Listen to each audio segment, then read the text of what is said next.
Bonjour, Mekaflux propose trois logiciels d'aide au calcul de mécanique des fluides. Alors, il y a Mekaflux Standard, qui est un logiciel généraliste d'initiation. C'est une boîte à outils appliquée permettant le calcul des pertes de charge, des traînées et portances et d'autres fonctions usuelles que nous détaillerons plus loin. On a Mekaflux Pro 3D, qui est une version spécialisée, on va dire, réseau de fluides, qui complète Mekaflux Standard en permettant le calcul de réseaux ramifiés, et on a conçu une interface 3D ergonomique pour pouvoir faire glisser des objets dans l'interface et créer des réseaux donc de manière très simple de Mekaflux Pro 3D. Le troisième logiciel de la suite Mekaflux, c'est un logiciel plutôt orienté sur les flux externes et plus spécialement sur la conception des hélices et des ailes. Donc ce logiciel permet de calculer des hélices et leur performance en fonction d'un cahier des charges. Alors tout type d'hélice, qu'elle soit de captage ou de propulsion, Héliciel couvre tous ces types d'hélices à travers des modèles et différentes fonctionnalités qui permettent de calculer les performances de ces hélices. Alors bien plus qu'un simple outil de calcul, il est aussi un outil de modélisation qui permet de créer des formes en 3 dimensions, exportables au format IGS vers les CAO, pour concevoir la mécanique de l'hélice à travers son dessin en 3D.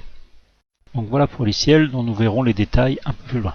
Mekaflux Standard, Mekaflux Pro 3D et Mekaflux Héliciel sont trois logiciels autonomes et bien séparés qui sont regroupés dans une offre globale permettant de couvrir l'ensemble des problèmes lors de la réalisation de projets en rapport avec les fluides.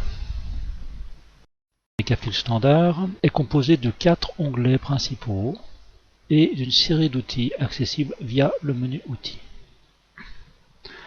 Le calcul des pertes de charge faisant partie des problèmes principaux de la mécanique des fluides rencontrés dans les bureaux d'études, il est fortement donc orienté vers le calcul de ces pertes de charge. Donc les deux onglets, le premier et le deuxième onglet, sont dédiés au calcul des pertes de charge régulières et singulières. Donc on a une interface ergonomique pour rentrer tout simplement par exemple un diamètre de conduit, ici de 100 mm, un débit volumique, ici on va rentrer 10 m3, une longueur de conduite 100 mètres, et on n'a plus qu'à choisir un fluide.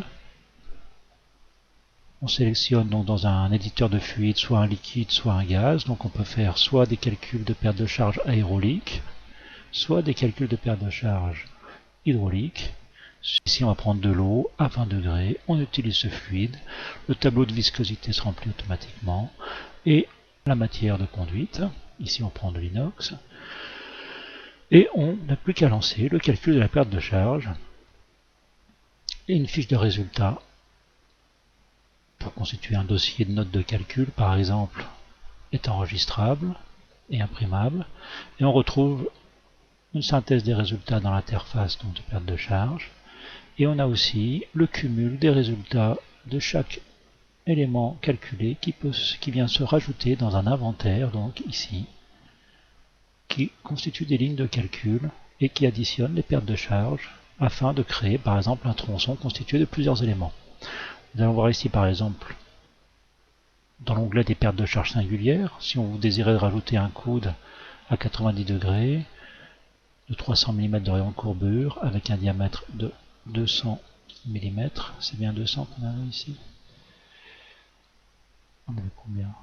Diamètre non 100 mm, on va rester en 100 mm, donc diamètre 100 mm. On calcule la perte de charge, donc toujours la petite fiche de résultats détaillée, et dans l'inventaire, donc on a une ligne de plus qui s'est affichée avec ce coude et le cumul des pertes de charge qui s'est mis là. On pourrait par exemple utiliser ce cumul des pertes de charge pour estimer la puissance d'une pompe. On retrouve le cumul des pertes de charge ici, qui devrait par exemple faire circuler un fluide avec un passage par des conduites cumulant ces pertes de charge. Donc ici par exemple on a rentré une hauteur d'aspiration et une hauteur de refoulement, ça fait une hauteur globale de 2 mètres d'élévation. On a mis un NPSH pour vérifier l'éventuelle cavitation, on donne un rendement approximatif et on obtient donc directement la puissance absorbée. Il doit manquer un paramètre. On va rajouter le débit. 10 m3. Voilà, si on n'a pas le débit, ça ne va pas faire. Donc on n'a plus qu'à mettre le débit, et à chaque modification de résultat, donc, on a la puissance absorbée, la puissance utile du système. Un autre onglet qui est le calcul des traînées et portances de profil, qui lui couvre des situations de fluide externe. Donc par exemple calculer l'effort que produirait un courant de fluide. On va prendre du vent, ou de l'eau, tiens, de l'eau à 10 degrés à 10 km/h sur une sphère de, allez, on va prendre 1 mètre. Donc on va calculer la force qui sera appliquée sur cette sphère dans un courant de fluide. Donc dans l'onglet de calcul de traînée et portance de profil, nous avons deux types de profils principaux. Les profils avec de la traînée uniquement, donc ça c'est des profils, on va dire, géométriques. Donc on a plein de petits éléments géométriques classiques qui nous permettent de calculer l'ensemble des problématiques rencontrées.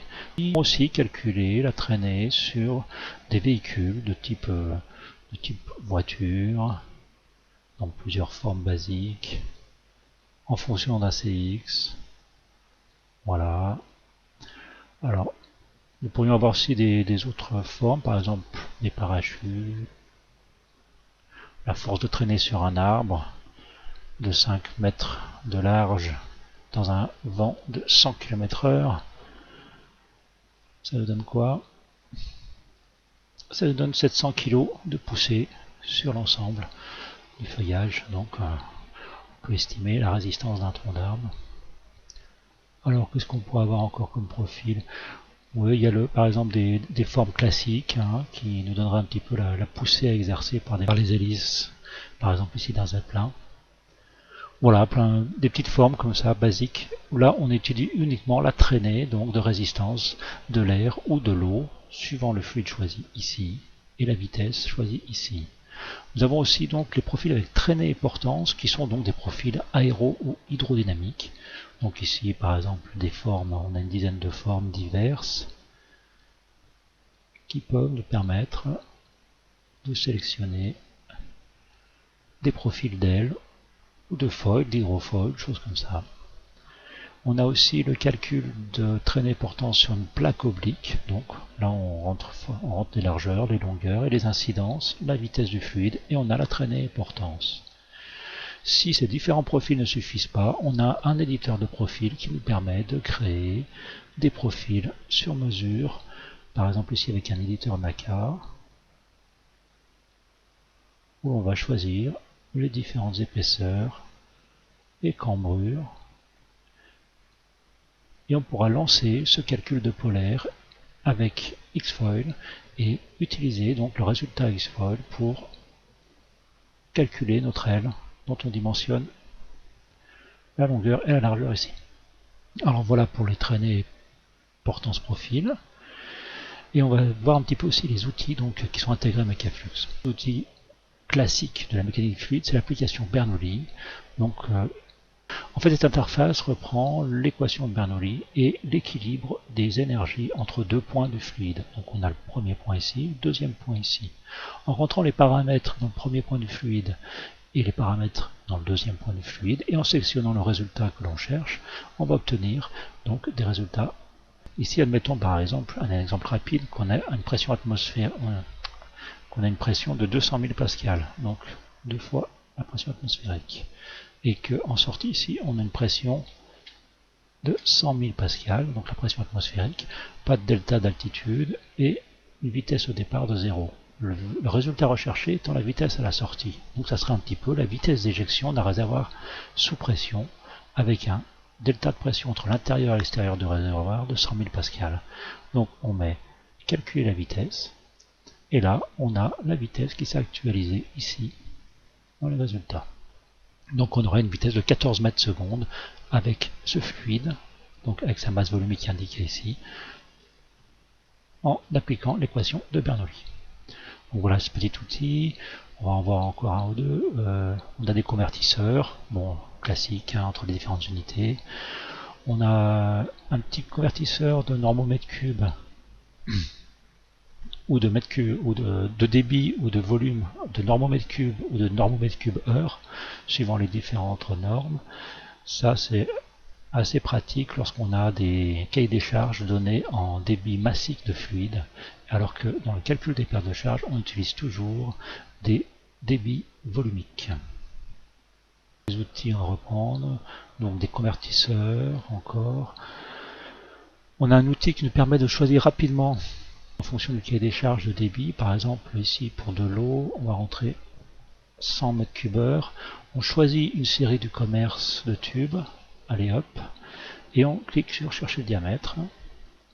Avec la fonction de recherche de perte linéique pour le débit donné, on arrive à diagnostiquer rapidement le type de conduit à utiliser dans le calcul des pertes de charge. Et ici, donc, il suffit de sélectionner la ligne qui nous intéresse et l'injecter directement dans le calcul des pertes de charge.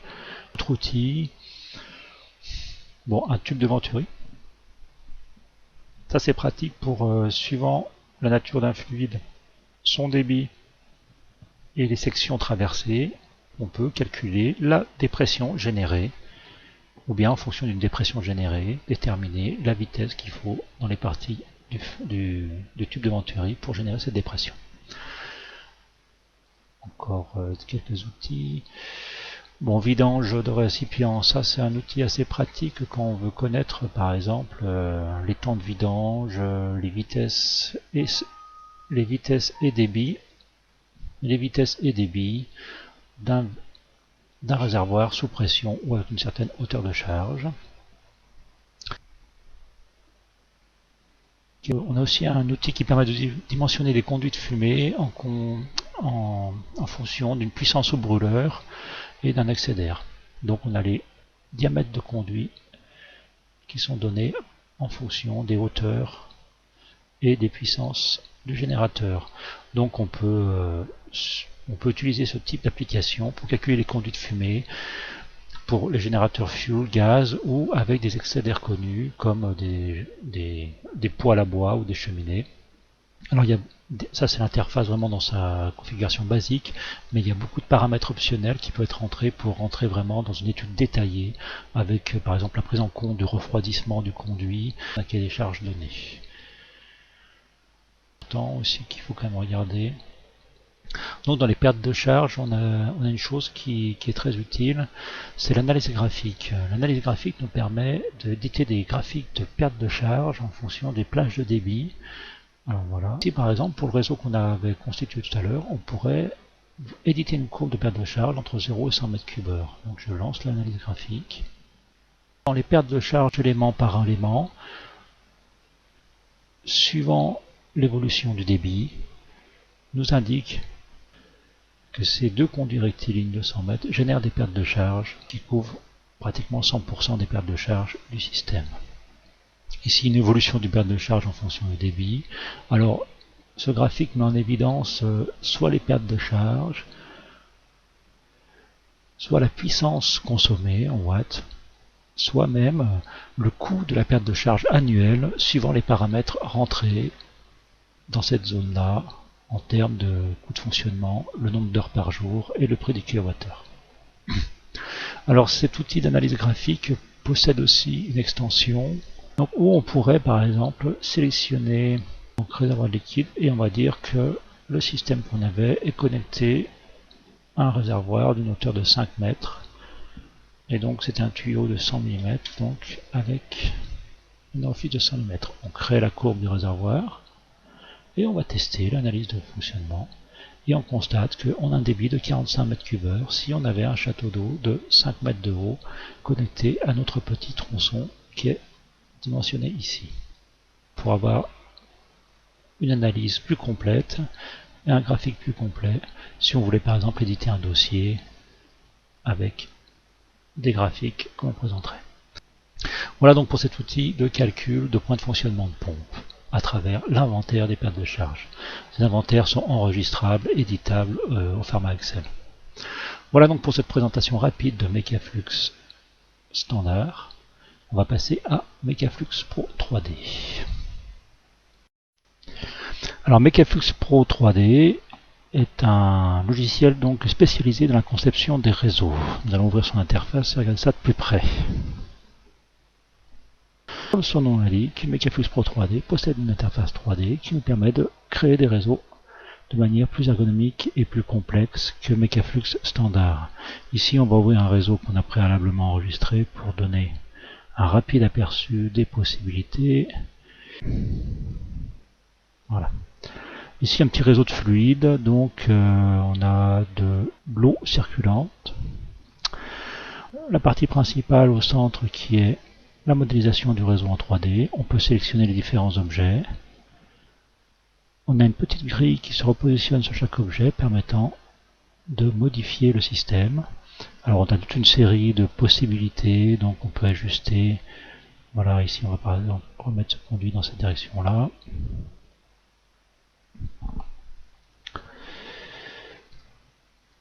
Voilà. Bon, pour cet exemple, on va tester ce système à 200 m3, à 500 m3. Hop, on lance le calcul.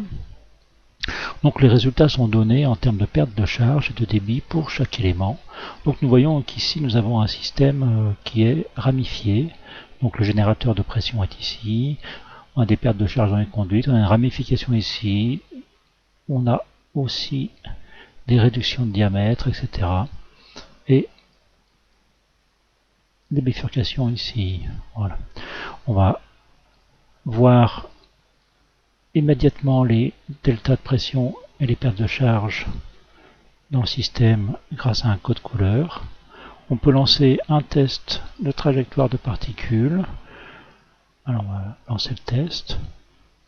On va accélérer.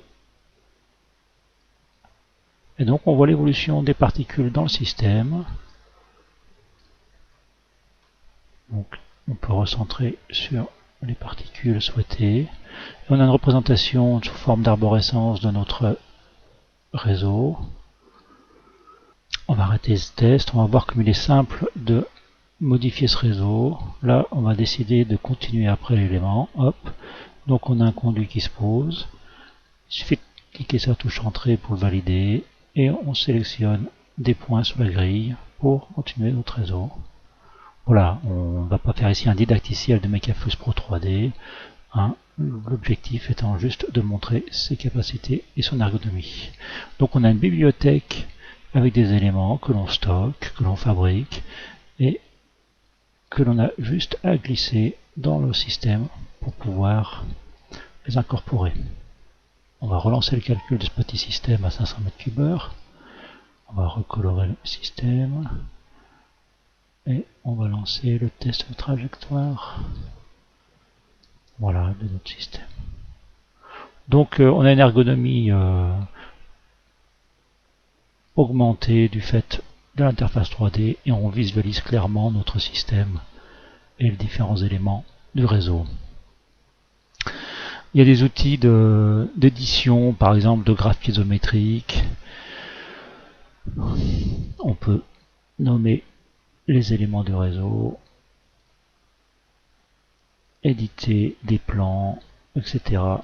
Donc je vous laisse voir les didacticiels pour aller plus loin dans la conception de réseau avec Mekaflux Pro 3D. L'objectif étant ici uniquement de survoler les logiciels de la suite Mekaflux. Nous allons voir le troisième logiciel de la suite Mekaflux qui est Mekaflux Héliciel, donc qui lui est spécialisé dans la conception des hélices et des ailes. Donc on va rentrer un modèle, on va aller une hélice propulsive dans l'air. Donc dans cet exemple, on a chargé une hélice propulsive pour de l'air, et donc en fonction d'un cahier des charges, on entre le point de fonctionnement, notamment la vitesse de déplacement, par exemple ça sera un avion à la vitesse de déplacement du véhicule, et la vitesse de rotation à l'arbre d'hélice.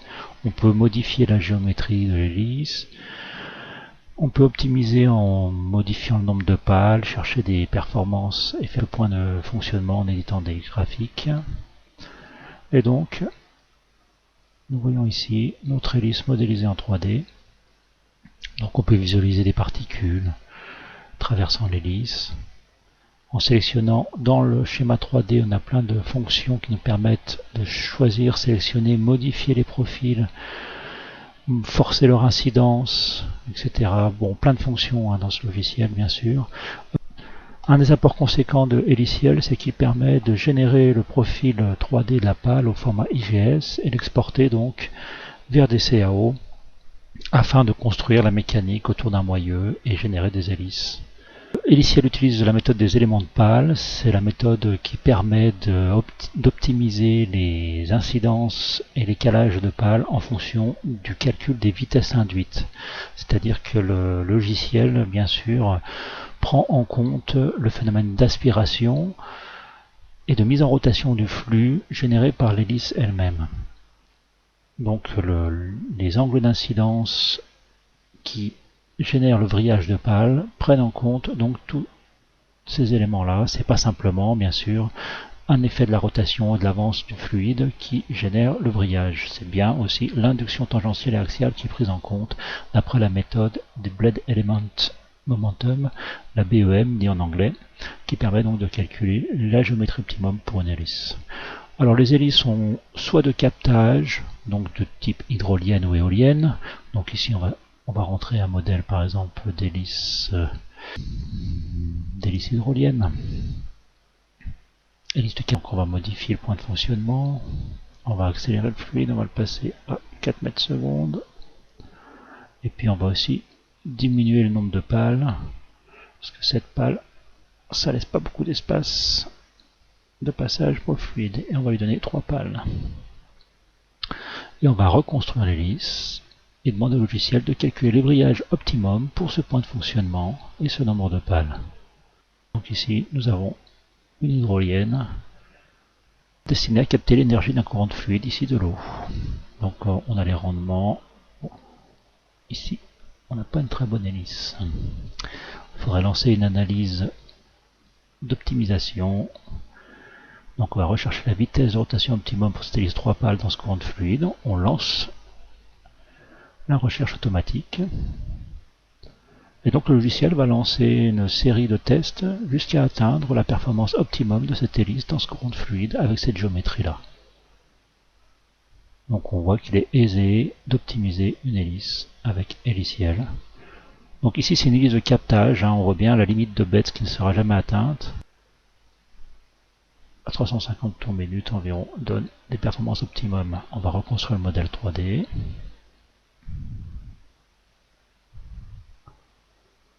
Donc les calages vont être optimisés. Donc là effectivement on est rentré dans un bon rendement, mais on a une alerte par exemple ici sur la rupture en termes de résistance mécanique. Donc nous voyons ici que la matière choisie amène une rupture. Donc on va aller chercher par exemple une matière peut-être plus solide. Pour une hydrolienne, on va la faire en acier. Et on voit ici que notre hydrolienne avec de l'acier a des limites de rupture bien plus éloignées et que notre système sera viable. Voilà, ici donc c'était juste un exercice de démonstration. Ce logiciel demande bien sûr une prise en main un peu plus longue et on va se référer aux didacticiels en ligne pour approfondir Heliciel. Donc voilà, c'est terminé pour cette présentation de la suite de logiciels Mekaflux. Bon, j'ai tenté de faire rapide et je ne fais que survoler les différents éléments. Je vous invite à visiter les didacticiels grâce au lien du site. Merci.